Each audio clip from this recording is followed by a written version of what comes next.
ఎందుకంటే కరెంటు లేదు. కరెంటు చూస్తాం ఇవాళ. ఇప్పుడు ఇంతకుముందు ఎట్లుంటుండే ఒక హాఫ్ అన్ అవర్ 1 అవర్ కూడా కరెంట్ పోయే పరిస్థితి లేకుండా ఇంతకుముందు.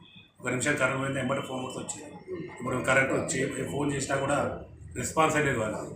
అలాగే ఇప్పుడు పెన్షన్స్ కూడా ఆగిపోయినాయి. పెన్షన్స్ ఇంతకుముందు బాగా మేము టైం టు టైం పెన్షన్స్ నెల కాగానే పెన్షన్ ఆటోమేటిక్గా వచ్చేది. రైతు బంధు కూడా కరెక్ట్ డేట్కు మన పంటకు ముందే కరెక్ట్గా టైంకు ఫోన్లో టెంకుమని మాకు రైతు బంధు పడేది. అదే రైతు బీమా లేదు, రైతు బంధు లేదు, దళిత బంధు లేదు, బీసీ బంధు లేదు, ఏదీ లేకుండా ఖాళీ వాళ్ళు చేరికలో భాగంగా ఓన్లీ మా పార్టీలో చేరన తప్ప మిగతా కార్యక్రమాలు ఏది డెవలప్మెంట్కు అవగాహన లేకుండా పోయింది. ఇదే గట్కేసర్ మున్సిపాలిటీలో మాకు మొన్న గత అసెంబ్లీ ఎన్నికల్లో 2600 మెజార్టీతో మేము ముందున్నాం.